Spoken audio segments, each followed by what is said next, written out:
So following on from the screening form, the consent form has now been sent to both the partner providing eggs and partner providing sperm. So if the couple have chosen to receive their consent forms and questionnaires via email or text message, the couple will complete and submit these electronically themselves under site staff supervision. However, the couple may choose to complete consent via the paper method. If so, sites will need to scan and save the completed informed consent form signed by the participant, the researcher, and an interpreter if one has been documented as a PDF, and upload it onto RedCap. When paper consent is the chosen method on the screening form, a paper consent form can be uploaded to the database, where you will see an upload file button that will take you to your computer's files. If you double click on the correct file, this will upload the consent form onto RedCap, and please follow the same process with completing the form status and saving and exiting the form.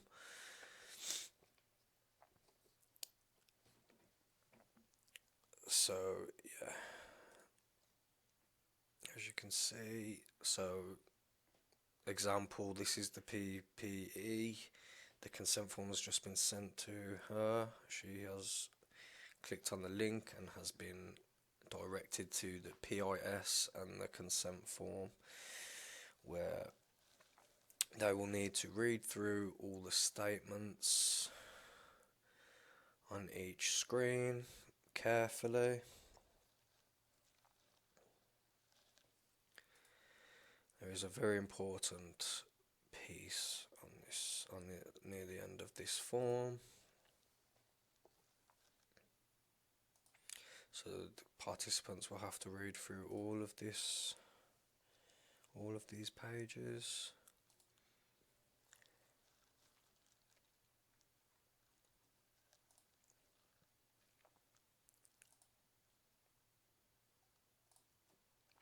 And finally, we get to the consent form. So the couple will complete this by ticking off all of these statements. They'll then put their participant details down.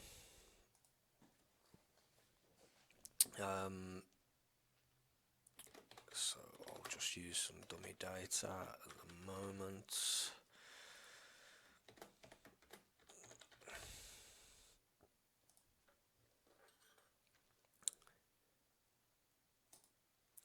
This will then take you to the next page. So before patients submit their consent forms, both PPE and PPS will need to tick the certification box before submitting the ICF to verify that data that has been put on the form is accurate. Now, please stress to patients that this is a crucial part of completing the informed consent form. When the box is ticked, it will turn green, and this is when patients should then save and exit the form. Once this is complete, the participant will receive a PDF. As you can see on the screen, this is their PDF version of their consent form and PIS.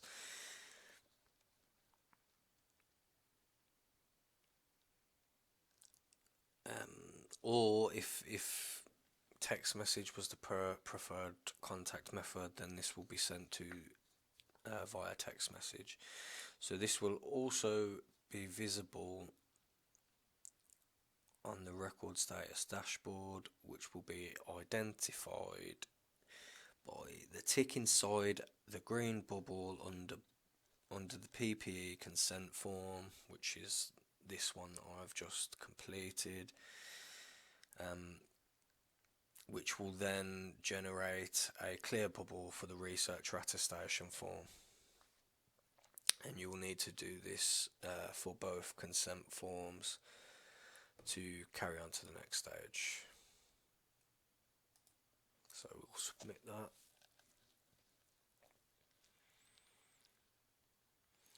And then the contact details will need to be put in.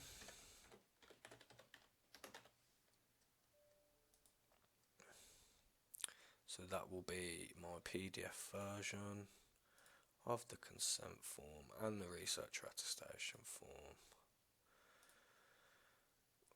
Yeah, so the researcher attestation form's been generated. That's for the PPE, so let's just finish this off.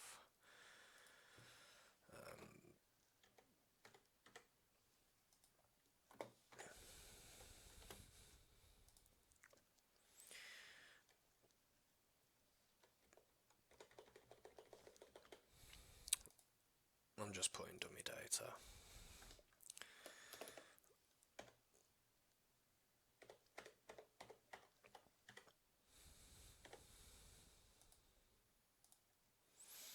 Email address, mine again.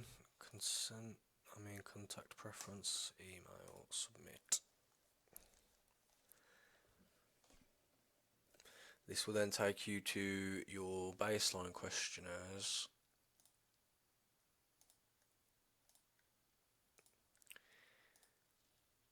Where everything on this page will need to be completed before submitting.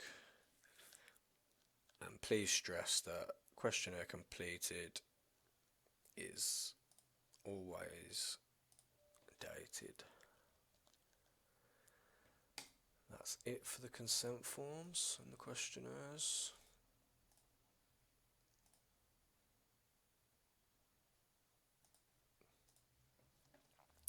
And if I refresh now, you'll see what I mean with the tick inside the green bubble. So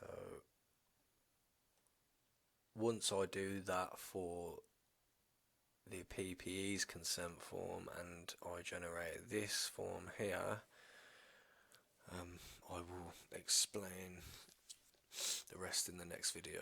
But that's all for this video. Thank you very much for listening, and in the next video we'll be going through the researcher and interpreter attestation forms.